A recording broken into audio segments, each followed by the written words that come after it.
Ito ang UNTV News Worldwide. Oy! Morning! Mabuhay mga kababayang Pilipino saan panig man kayo naroon sa mundo. Magandang umaga rin sa iyo dyan, ating Marie. Long time no see ha. Time check muna tayo mga kababayan. It's now 4:34 in the morning. Magandang umaga mga kababayan sa Pilipinas at sa iba't ibang panig ng mundo. Yes, James, at sa ating mga kasambahay, magandang hapon naman dito sa atin sa Western Hemisphere. Ngayon ay araw ng Biyernes, July 7, 2023. Mula naman sa Texas, USA, ako, si Marie Peñaranda. At mula dito sa Maryland, USA, ako si James Bontuyan. Mag-aatid sa inyo ng iba't ibang mga umatigabong balita mula sa iba't ibang panig ng mundo. UNTV News Worldwide sa ating Global Headlines.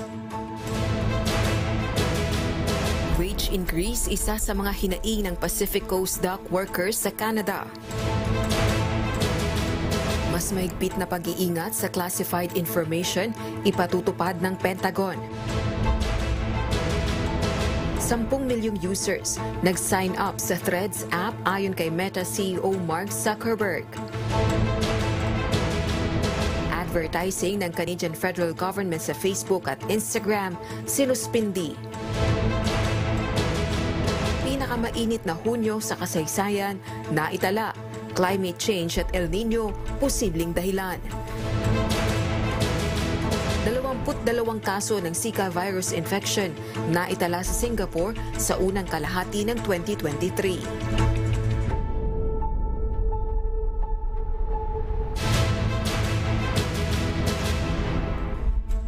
Muna sa ating mga umaatikabong balita. Tuloy pa rin ang pagwewelga ng Pacific Coast Dock workers dahil hindi pa natutupad ang hinihingi nilang wage increase. Abot naman sa 500 million Canadian dollars ang nawawala sa trade industry ng Canada kada araw dahil sa welga. Mula sa Toronto, Canada, may umaatikabong balita. Si Jenny Rico live.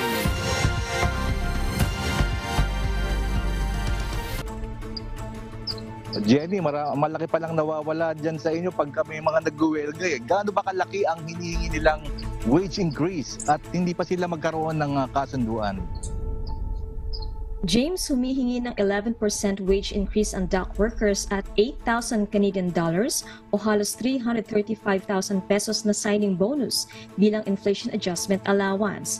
Ngunit matapos ang 5 araw na welga ay hindi pa rin nagkaroon ng kasunduan sa pagitan ng International Longshore and Warehouse Union na nagre-represent sa 7,500 dock workers at British Columbia Maritime Employers Association.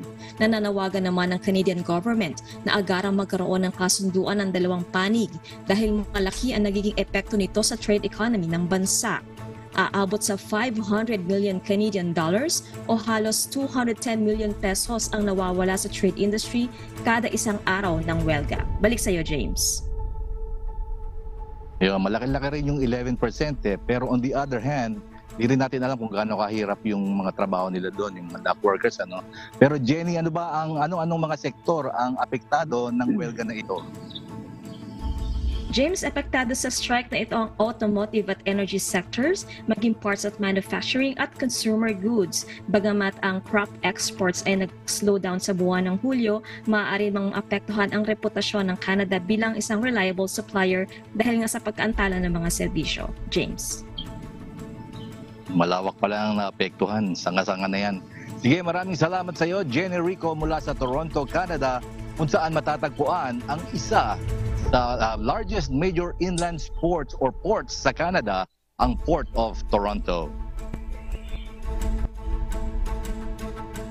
James, kasi alam mo, dito sa atin, 1 to 5% increase, yan ang parang mandatory every year.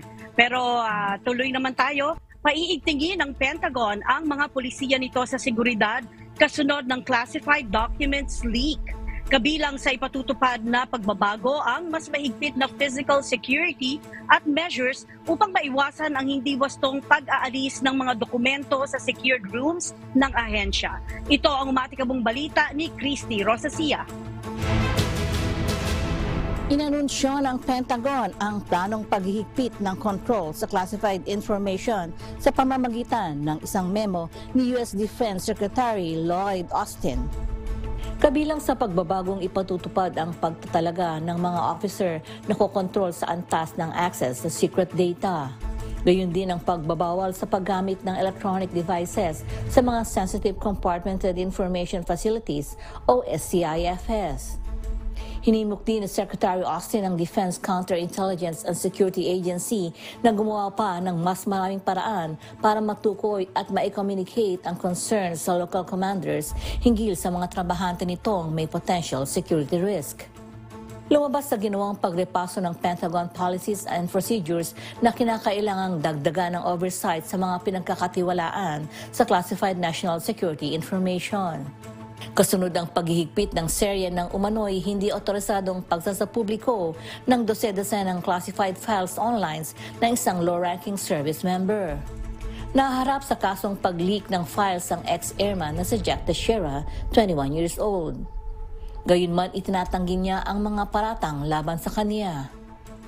Kasalukuyan nakakulong si Teixeira at naghihintay ng pagdinig sa kaso matapos na arestuhin noong buwan ng Abril. Ayon sa mga prosecutor, lumikha ng sariling bersyon ng sensitive information si Teixeira at posted niya sa isang online chat room. Nag-share din umano ito ng mga larawan ng U.S. intelligence material. Kung mapapatunayang guilty sa unauthorized transmission ng defense information, makukulong ito ng hanggang 15 taon. Christy Rosa Sia, UNTV News and Rescue. Diyos ang aming sandigan. Serbisyo publiko ang aming pinahahalagahan. Umabot na sa 1.1 billion US dollars ang halaga ng pinsala ng mga kaguluhan sa France. Nagugat ang mga kaharasan sa fatal shooting ng isang police officer sa isang teenager noong nakalipas na Martes. Ito ang umatigabong balita ni Noni Ramos. Umabot sa 1.1 billion US dollars o 60.9 billion pesos ang halaga ng pinsala dahil sa mga nangyayaring kaguluhan sa bansang France, batay sa French Business Association na MEDEF. Nag-ugat ang mga riots sa fatal shooting ng isang pulis sa isang 17 anyos noong nakaraang Martes, June 27. Nag-alsa ang mga tao dala ng pangyayari na nagsasabing hindi umano patas ang paraan ng pagtrato ng mga pulis sa mga komunidad. Mula noong Martes, aabot na sa 400 mga bangko at 500 corner shops ang inatake ng mga tao, pati ang halos 1,000 mga tindahan na ninanakawan ng looters. Nangyayari ang riots ilang linggo lamang matapos humupa ang mga protesta laban sa pension reforms.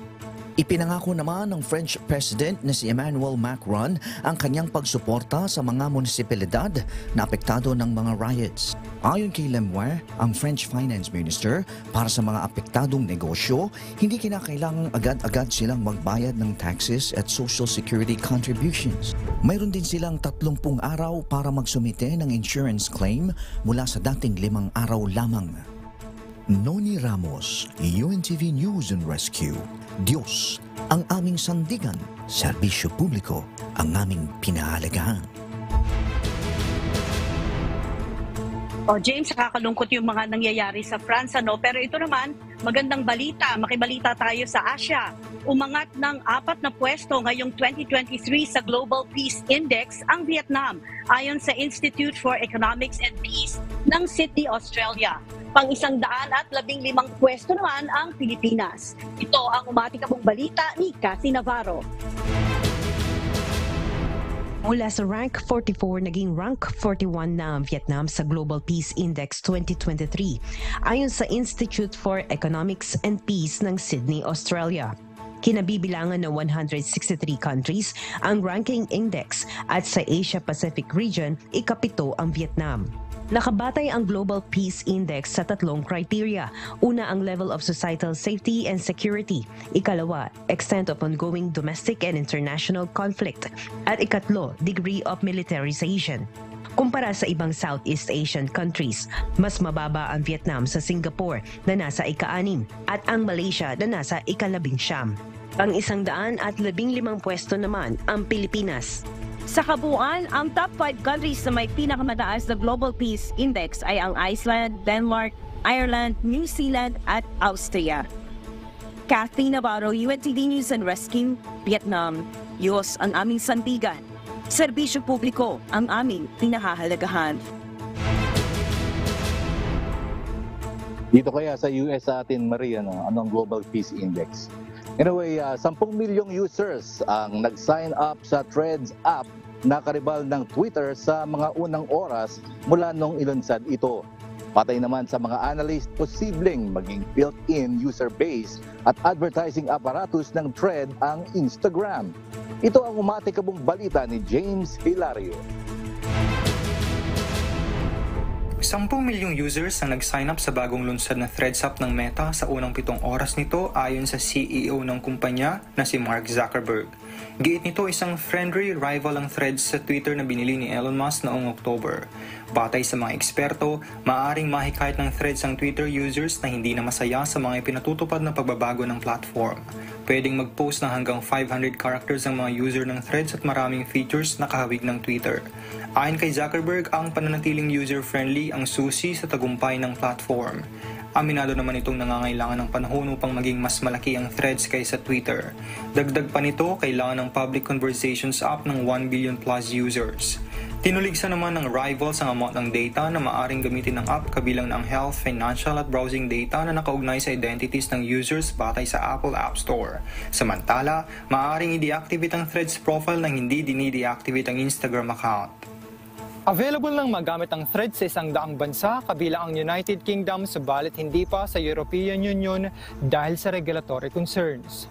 James Hilario, UNTV News and Rescue. Diyos ang aming sandigan, serbisyo publiko ang aming pinahalagahan. Yan, James, mukhang 131st tayo sa Global Peace Index ranking. Yan ang US na unchanged daw since 2022. Pero ito naman, makikumusta tayo sa Canada. Sinuspinde ng Canadian federal government ang advertising nito sa Facebook at Instagram. Kasabay nito ay pinahayag ng Heritage Minister ng bansa na hindi makatwiran at irresponsable ang desisyon ng Facebook na i-block ang mga balita sa platform. Ito ang umatikabong balita ni Emerald Roca. Inihayag ni Canadian Heritage Minister Pablo Rodriguez na sinususpindi na ng federal government ang lahat ng advertising nito sa Facebook at Instagram. Sa gitna ito na nagpapatuloy na pakikipagtunggalian ng pamahalaan sa tech giants na Google at Meta kaugnay ng Online News Act. Tinilugsa ni Rodriguez ang Facebook sa desisyon nitong harangin ang balita sa platform nito. Noong June 22, nang tuluyang maging isang batas ang Online News Act C-18. Inaatasan nito ang mga kumpanyang gaya ng Google at Meta na parent company ng Facebook at Instagram na magbayad sa news organizations sa tuwing mag-a-access ang user ng web story sa link na inilalathala sa kanilang produkto. Isinulong ang batas upang manatiling nakapagbabayad ang mga news outlets matapos na lumipat ang karamihan ng advertising sa digital platforms. Dahilan upang mawala ng major revenue stream para sa journalism. Ayon naman kay Martin Champu, member ng Parliament, sa halip na ituring hadlang ang C-18 para kumita, dapat anyang ikonsidera ng tech giants ito na oportunidad upang maipakitang suportado nila ang demokrasya. Sa pamamagitan ng pagsusulong ng free objective press at paglaban sa misinformation. Giit din ito, dapat igalang at sundin ng mga kumpanya ang umiiral na batas sa bansa. Samantala, umaasa naman si Prime Minister Justin Trudeau na mas marami pang pamahalaan at kumpanya ang ihihinto ang kanilang advertising sa Meta sa mga sumusunod na araw. Emerald Roca, UNTV News and Rescue. Diyos ang aming sandigan. Serbisyo publiko ang aming pinahahalagahan. Yung pala, Marie, 131 ang US, pang 190 ng Philippines. Mas peaceful ba ang Pilipinas? Ganun ba yun? Anyway, ito na naman ang June 2023, ang pinakamainit na buwang naitala sa kasaysayan batay sa analysis ng European Union's Copernicus Climate Change Service. Itinuturing namang dahilan nito ang climate change at El Nino weather pattern. Mula sa Texas, USA, may umatikabong balita si Abby Valdez live. Magandang araw sa iyo, Abby. Ano ba ang detalye sa hottest June on record? Magandang araw sa iyo, James. Naitala ng mundo ang pinakamainit na Hunyo noong nakalipas sa buwan ayon sa European Union Monitor Copernicus. Tinitingnan dahilan dito ang climate change at El Nino weather pattern. Ito ang pinakahuli sa serye ng mga record-breaking sa loob na isang taon. Sa gitna ito na nararanasang tagtuyot sa Spain at heat wave sa Canada at maging dito sa Estados Unidos. Batay sa pahayag ng EU Monitor, 0.5 degrees Celsius na mas mataas kaysa taong 1991 hanggang taong 2020 ang average ng temperatura noong nakalipas sa buwan. Naabot ng temperatura ang June record sa Northwest Europe, samantalang higit sa normal ang init sa mga bahagi ng Canada, Estados Unidos, Mexico, Asia at Eastern Australia. Gayunman, higit na mas malamig kaysa normal ang panahon sa Western Australia, Western United States at Western Russia. Balik sa iyo, James. Oo nga, Abby, medyo feel ko yung init dito. Nasa labas ako pero humid. Pero Abby, kung buwan ng Hunyo ang hottest June on record, ano naman ang hottest o ang hottest day at gaano ito kainit? James, ang hottest day na naitala ay nitong July 3 lang, taong kasalukuyan, kung saan umabot ng 17.18 degrees Celsius ang average worldwide temperature. James? I see. Sige, maraming salamat sa iyo, Abby Valdez, mula sa Texas, USA. Nang hottest temperature na na-record ay 113 degrees Fahrenheit noong June 26, 1980. Parang Vegas, ha? At James, yung area ni Abby ay mas malamig compare dito sa Austin at compare din sa Houston. Kaya okay pa siya doon sa banda ng Dallas. Ito naman, naitala sa Singapore ang 22 kaso ng Zika virus infection sa unang kalahati ng taong 2023. Kaya naman nakatutok ang pamahalaan para sa mga hakbang upang maiwasan ang pagkalat nito. Ito ang matikabong balita ni Riomar Bugas. Mayroon ng 22 kaso ng Zika virus infection sa Singapore ayon kay Grace Fu, ang Minister for Sustainability and the Environment. 15 sa kasong ito ay nasa cluster ng Kovan area at ang iba ay isolated cases. Sa ngayon ay nasa kalagitnaan ng dengue season sa Singapore at ang Zika virus ay nakukuha sa parehong lamok na nagdadala ng dengue virus, ang Aedes aegypti.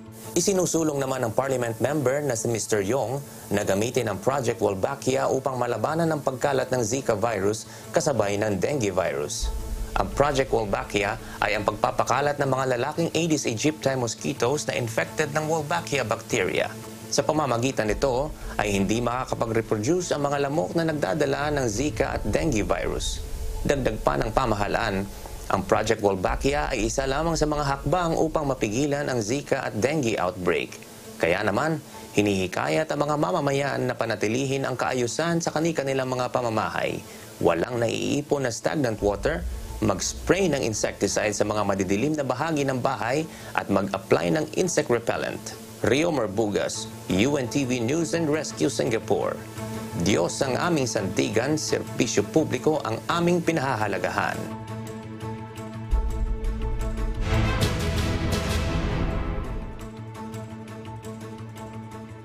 Grants Office workers na free online self-pip class para sa mga kababayan sa Toronto, Canada. Samantala, magsasagawa naman ng Philippine Embassy on Wheels sa Jubail, Saudi Arabia sa July 21 at 22. Ito ang umatikabong balita ni Lynn Perez. What's up, kabayan? Iniimbitahan ng ating mga kabayan sa Toronto, Canada at mga karatig lugar na dumalo sa gaganaping free online self-pip classes. Mayroon ng 6 na session ngayong buwan ng Hulyo via Zoom. Sa mga interesadong dumalo, bumisita lamang sa official Facebook page ng MWO Toronto para sa petsa at Zoom login sa facebook.com/MWO Toronto. Magsasagawa naman ng Embassy on Wheels sa Jubail, Saudi Arabia sa July 21 at 22. Ilan sa mga serbisyong ipagkakaloob ay ang passport at consular services. Sa mga nais magtungo, magdala lamang ng cash dahil hindi tatanggap ang embahada ng credit card at debit payments. Magkakaroon naman ng free legal aid clinic sa Singapore upang mabigyan ng payong legal ang mga kababayan sa bansa. Nakatakda ito sa July 16, alas 10 ng umaga hanggang alas 3 ng hapon sa Philippine Embassy sa Singapore. Sa mga nais kumonsulta, mag-rehistro lamang sa phinsg.com/Sandigan Legal Aid Clinic. Samantala, inaanyayahan naman ng mga kababayan sa South Korea na dumalo sa Second Blitz Chess Tournament. Isasagawa ito sa Philippine Embassy sa Seoul, South Korea sa July 30, alas 12 ng tanghali hanggang alas 5 ng hapon. Sa mga nais lumahok sa tournament, magparehistro lamang sa bit.ly/secondblitzchess. At yan muna ang latest mga kabayan. Ako pong muli si Lynn Perez para sa UNTV News and Rescue. Diyos ang aming sandigan. Serbisyo publiko ang aming pinahahalagahan.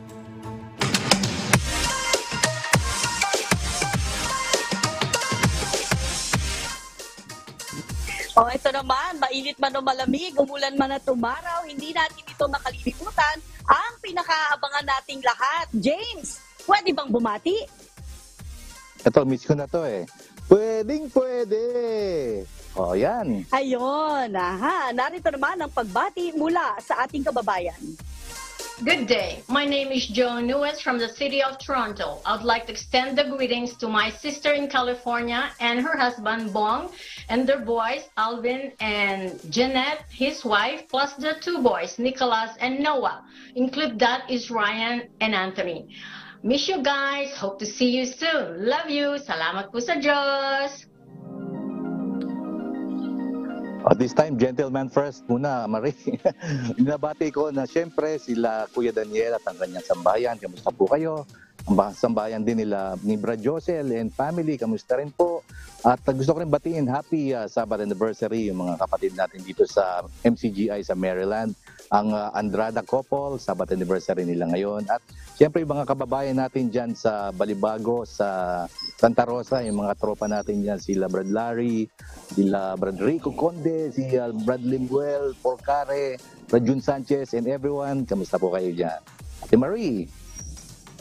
Ayun, syempre gusto nating batiin ang mga volunteers natin sa La Ceiba, Honduras na nasa Midiquida ngayong araw na to. Yan, nagbiyahe sila kanina lang, James. At binabati rin natin ang ating mga manonood mula dito sa Texas, USA, partikular na dyan sa Austin, Killeen, and San Antonio. At syempre ang ating mga kababayan dyan sa San Pedro, Laguna, sa KD Rock. At hello Kuya, hello Ate Arlene, ayan.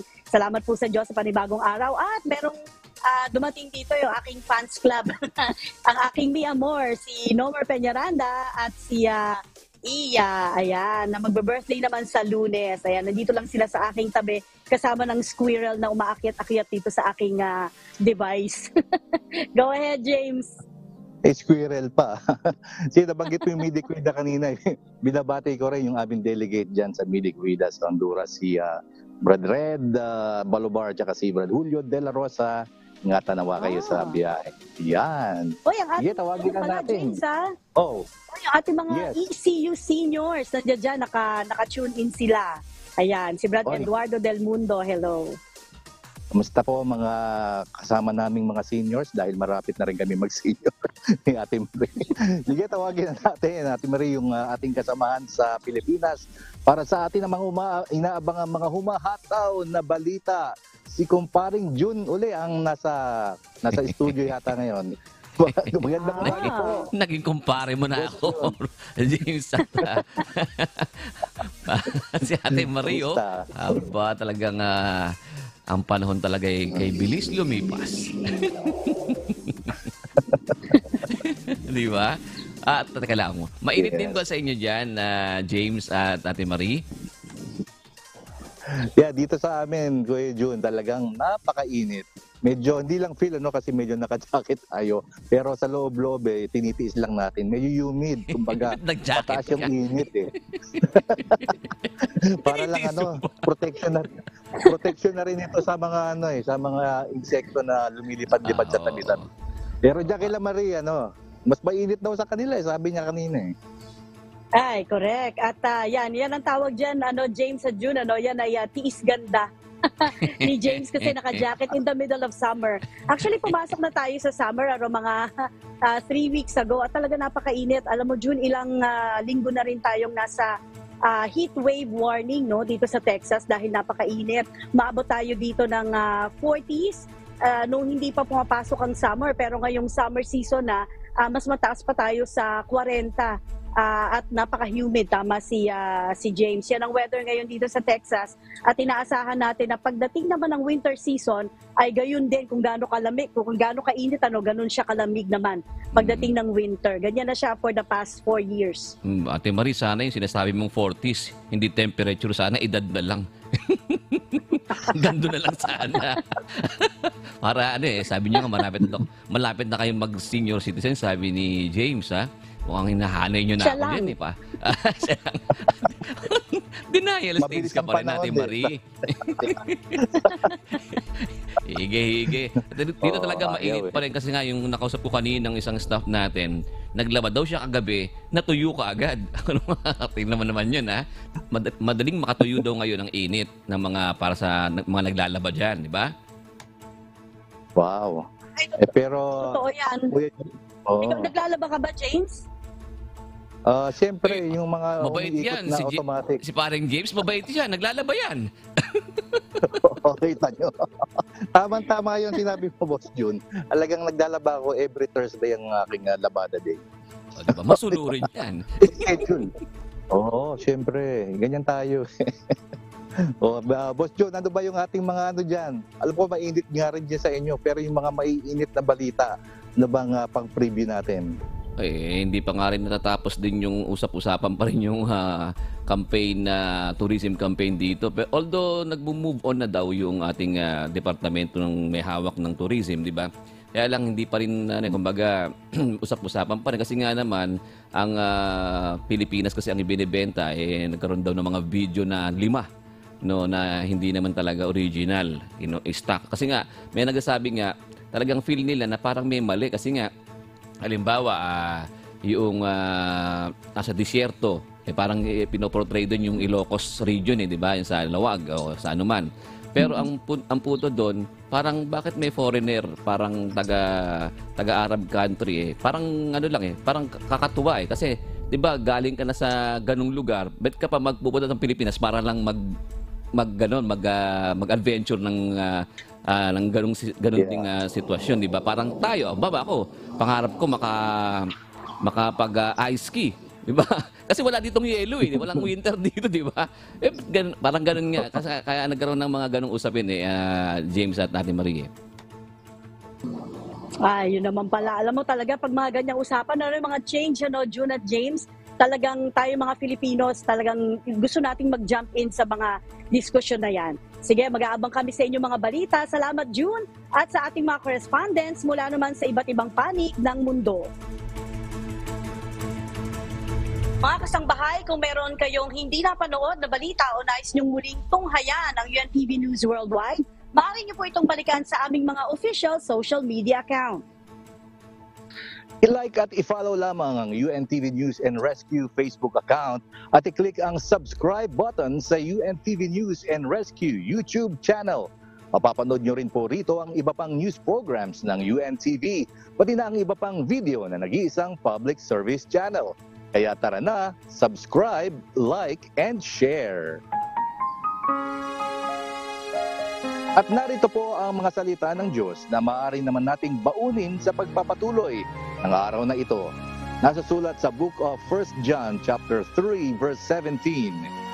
But whoso hath this world's good, and seeth his brother have need, and shutteth up his bowels of compassion from him, how dwelleth the love of God in him?